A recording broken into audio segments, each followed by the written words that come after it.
SwayamPrabha. Digital India. Educated India.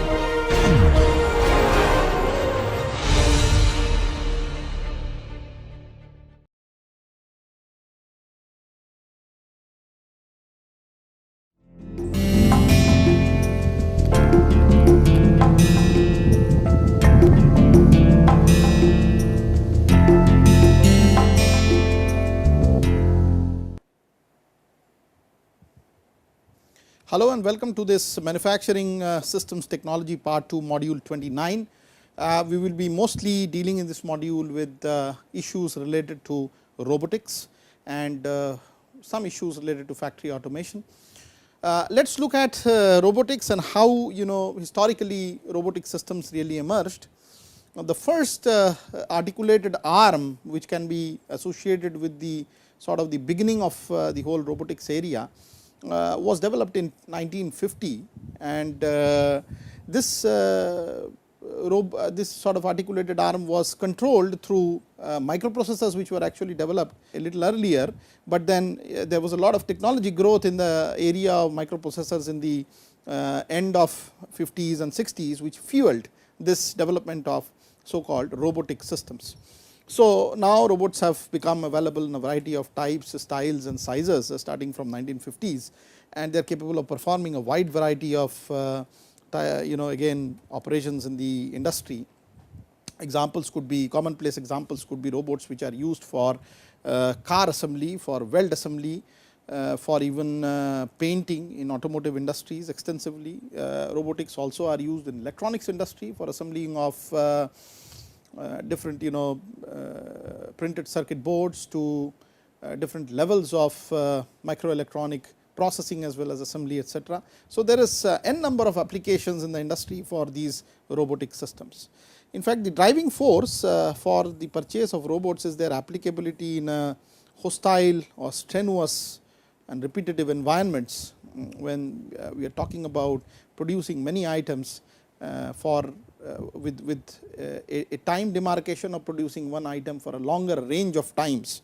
So obviously if a rapid production is needed, and with more repeatability and accuracy such production is needed, and so therefore robotic systems are considered because of that aspect. Applications again, as I told you, welding, painting, pick and place, material handling among others, is becoming now an integral part of automated discrete manufacturing, part manufacturing systems, particularly systems like flexible manufacturing systems are all applied, cannot think of the system being in place without robots maneuvering different operations or different subsystem level activities within that overall system. Let us look at some definitions of what is an industrial robot. According to the Robotics Institute of America, an industrial robot is a programmable multifunctional manipulator designed to move materials, parts, tools or specified devices through variable programmed motions for performance of a variety of tasks.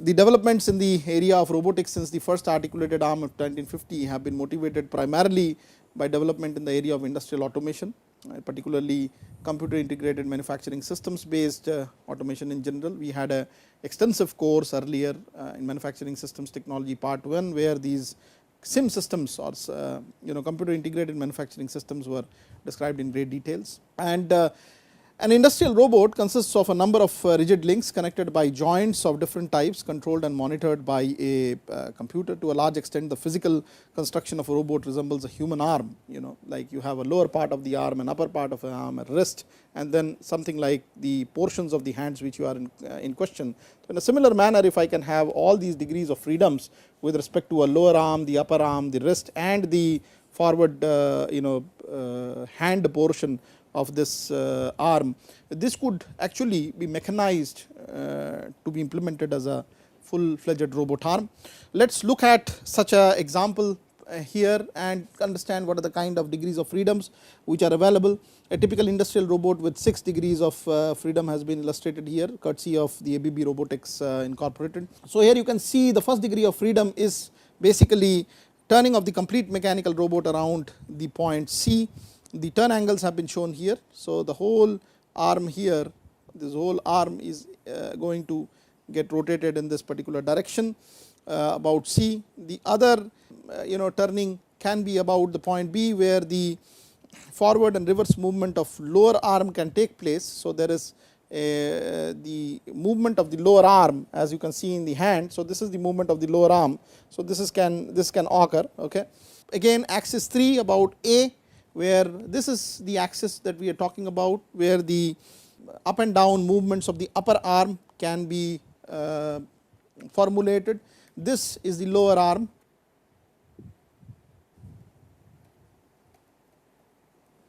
This is the robot base for executing overall missions, and this right here is the upper arm. So, you have at least 3 degrees of freedom recorded so far. So, the movement about the point D. So, this corresponds to axis 4, it is the turning of the complete wrist center. So, let us say for example, in the human arm also, once you have positioned the upper arm at a certain angle, then you are enabled to sort of turn the wrist portion of the arm. So, that is given by the term D. And then finally, you have another axis which corresponds to bending of the wrist around the wrist center. So, basically once the wrist center axis is enabled to rotate, you can also turn the wrist upside down and bend the wrist about the wrist center. So, that is what is meant by the axis E. And then finally, the 6th axis of the robot is by virtue of the turning of the mounting flange or the turn disc, which would do some operation. Maybe let us say we are talking about dispensing of spray paint, where there is a flange rotation which is very important to atomize the paint as an automotive industry, or then we are talking about some kind of a painting polish or buffing kind of a robotic system, where again such rotations are used for moving the buffing wheel very close to the body. So, that can be accumulated with all these 6 different motions as in a human arm, and this typically how a robotic system is classified geometrically. Having said that, let us look at the basic components of the robots. They include typically a manipulator, the controller and the power supply source. These are what is needed. Power sources for robots. So, an important element of the robo is the drive system that the robo has. The drive system supplies the power which enables the robo to move. The dynamic performance of the robo is determined by the drive system adopted, which depends mainly on the type of application and the power requirements. Mainly 3 systems are there which applies the mechanical power to the robos. One is a hydraulic drive system, another is electric, and third is a pneumatic. Of course, there are many advantages and disadvantages of all the 3. Let us look at hydraulic drive first. So, hydraulic drive it gives the robo great speed and also a lot of strength in doing its operation. The systems can be designed to actuate linear or rotational joint, for example, and as the name suggests, it is through oil movement in certain pressurized pistons across the robo. Obviously, as a medium is involved, there are additional problems of leakages which would come in such a robotic system, making the floor particularly messy, and also the occupancy level of the floor is also high because of additional pressure cylinders and storage tanks for the oil which would generate this mechanical motion in turn. So, hydraulic drive robos are preferred in environment where the use of electric drive robo may cause fire hazards. For example, when we are talking about spray painting in a paint shop in an automotive, obviously there is going to be paint thinner which is very highly inflammable and also volatile. So, there you cannot afford to have a electrical hazard, fire hazard. So, there is a typical application where you can deploy a hydraulic drive robo. There are electrical drive robos which are comparatively much more accurate, because obviously the electrical drive systems are better controlled. They exhibit better repeatability, they are also cleaner to use, but the disadvantages could be not as high strength or speed as can be given by hydraulic actuation, because there is a cylinder based pressure which can be maneuvered to a higher value. Unfortunately, the kind of torque RPM product that can be given by electrical drives are typically limited by the power requirements or power limitations of the motors which drive such systems. So, just as in CNC control we had earlier seen in manufacturing systems technology part 1, here also the categories of motors can be either stepper motor driven processes or direct current servo motor driven processes. This would be the high end torque application, and this would be more related to preciseness or accuracy, and I need not illustrate this anymore because we have done in great details in CNC while doing that lecture. The third type is pneumatic drive systems, which are generally used for smaller robots. These robots with fewer degrees of freedom carry out simple pick and place material handling operations, such as picking up of an object from at one location and placing it to another location. So these are already well defined in terms of the weights that they would have to carry, and it is merely a location change. So these operations are generally simple and have short cycle times. So the pneumatic power can be used for sliding and or rotational joints. And pneumatic robots are much less expensive than electrical and hydraulic, because you do not need to develop much of a control system. All you need to do is to sort of actuate, deactuate the various valves in a certain sequence, so that the airflow can actually make the robo do mechanical work. So that is how the power systems are classified, categorized. The other important component that the robot has is sensors. So obviously the sensors are systems which provide feedback to the control system and gives the robo more flexibility. There may be several sensors. There can be visual sensors which are useful in building of more accurate and intelligent robots. They can be classified in many different ways based on their utility. So for example, you can have a position sensor which is used to monitor the position of joints. Information about position is fed back into the control system, and that is used to determine the accuracy of the joint movements. Accurate joint movements are reflected in correct positioning of the end effectors, which eventually carry out the prescribed task. Robot sense then there are range sensors which talk about the range of operation. So it measures distances from the reference point to the other points of importance, and range sensing is accomplished by means of television cameras or sonar transmitters and receivers. The problems may be reduced by using a greater number of sensors. The idea is that within the robot range there should be a identification. If there is any other movement in the range of movement of the robo and there is a case of collision, there has to be a self correcting mechanism which stops the mechanical activity of the robot the moment it faces an obstacle of that sort, okay, in a varying environment. Okay, so that is one issue that is very important in the sensing. Then there are velocity sensors which are used to estimate the speed with which a manipulator will be moved. The velocity is an important part of the dynamic performance of the manipulator. So variations in acceleration during the movements between points give rise to dynamic nature of the manipulation.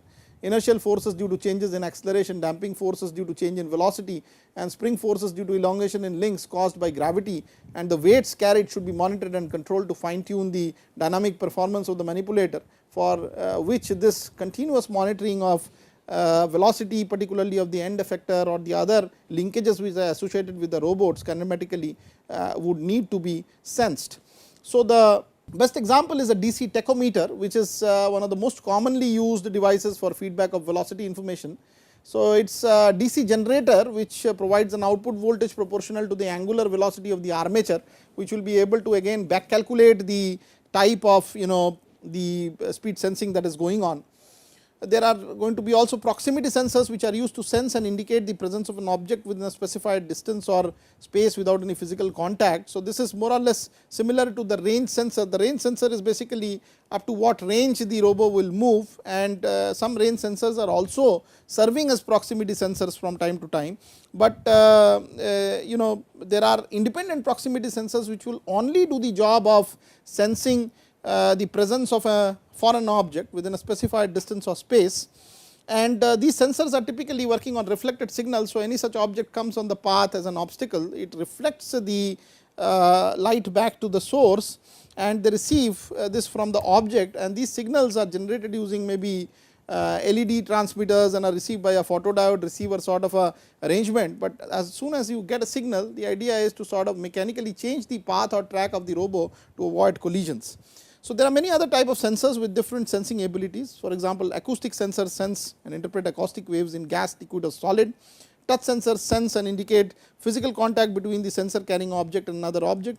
Force sensors measure all the components of the force and torque between two objects. Tactile sensors are developed to provide more accurate data on the position of parts that are in contact, and that is provided by the vision, so on and so forth. So we now talk about robot movement and precision.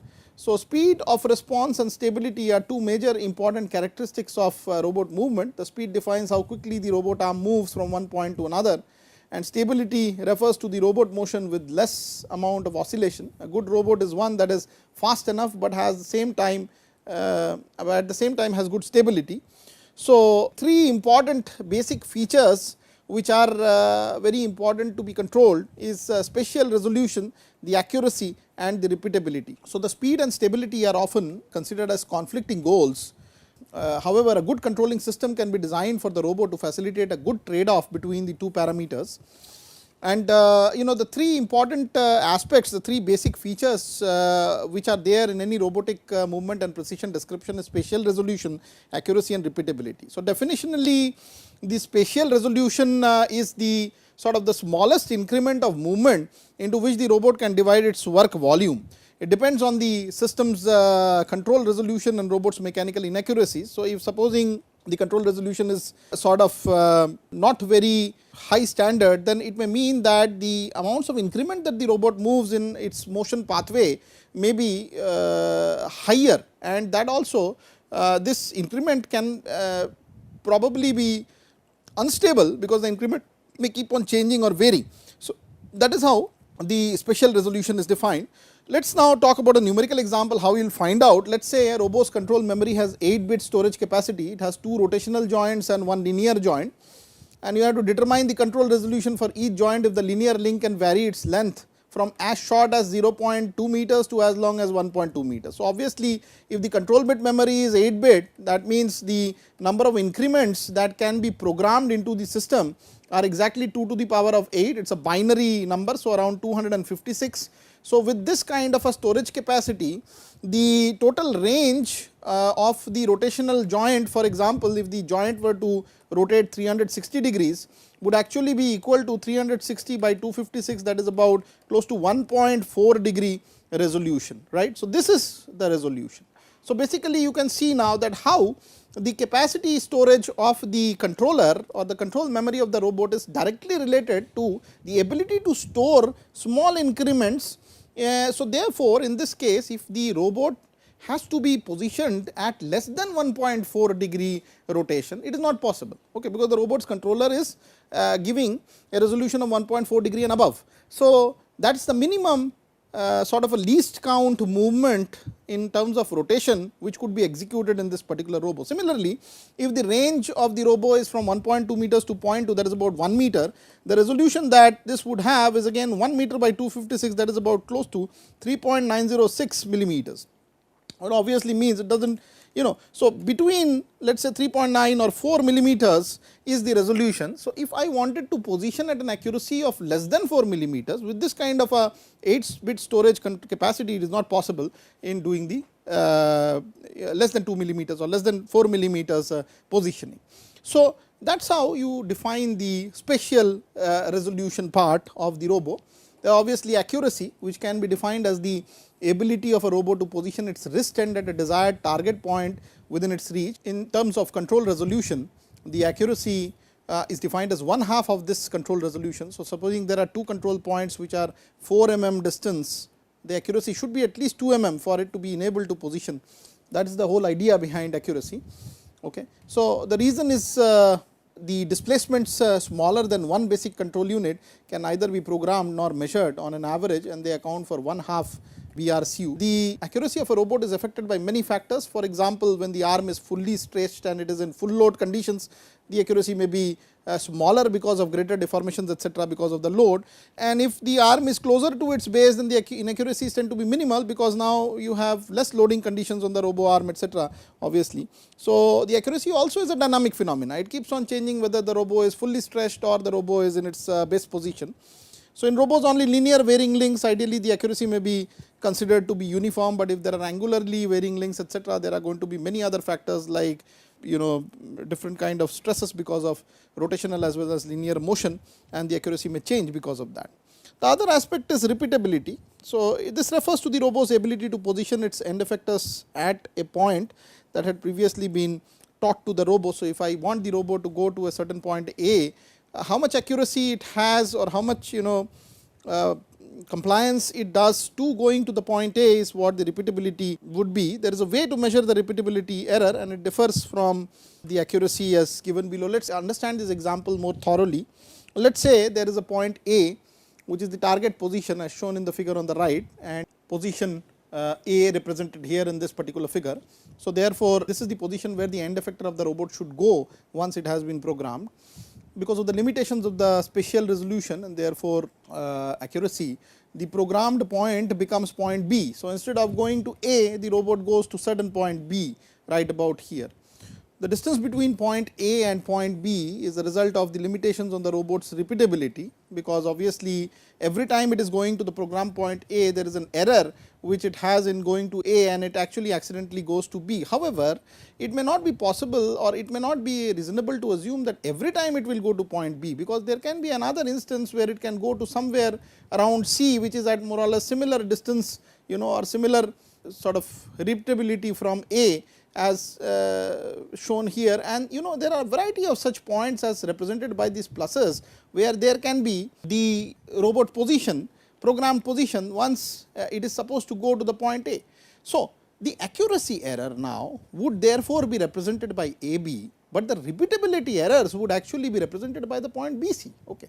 So, one aspect is to accurately position, another aspect is when you are positioning it, how repeatably you are positioning it is the question. So, you now understand what is repeatability and there is what is accuracy. So, AB for example, in this case is the accuracy error, and BC, and there can be many such BCs, C point can be here or here or here or any other such in a certain closed domain maybe where the C's could be there. And in case of many trials you will find out that there is a bizarre set of C's which are there. The question is how well defined you make this C and what is the range within which this robot will operate so that C can minimize. So, you have a very less repeatability error which is in question. So, this typically can be represented by, let us say, this inner circle here. So, if supposing I had a lower repeatability error, obviously these are cases where the repeatability error is lower.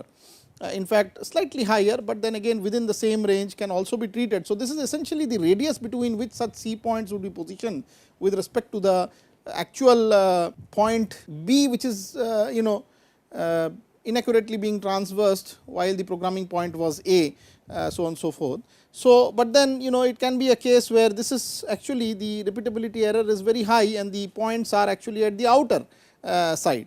So, this is how you sort of plot the repeatability and accuracy errors. A good idea is to be able to look at it from a standpoint of a standard deviation and mean, just as we did in SQC earlier, and then we can see what is the spread around the accuracy error, which would be able to give you whether the spread is more or less depending on whether the repeatability error is more or less, so on and so forth. So, this is how accuracy and repeatability can be defined in terms of robotic motions. Let us talk about robotic joints now. A joint is a mechanism that permits relative movement between parts of the robot arm. The joint of a robot are designed to enable the robot to move its end effector along a path from one position to another as described.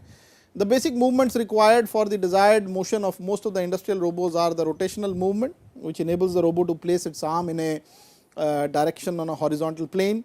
The radial movement, which enables the robot to move its end effector radially to reach the distant points, and obviously the vertical movements which enable the robot to take its end effector to different heights. So, these degrees of freedom independently or in combination with others define the complete motion of the end effector. These motions are accomplished by movements of individual joints of the robo arm, and depending on the nature of the relative motion, the joints are actually classified as prismatic joints and revolute joints. Here for example are showing different cases of linear joints, rotational joints, twisting joints, revolving joints, so on and so forth. This right here is a linear joint. The links are generally parallel to one another, and in some cases adjoining links are perpendicular, but one link slides at the end of the other again linearly. A rotational joint R, which is showing some kind of an angular motion of one joint with respect to the shaded joint with respect to the non-shaded one. So, it is identified by its rotational motion about the axis perpendicular to the adjoint link. Here the lengths of the adjoining points do not change, but the relative position of the links with respect to one another change as rotations take place.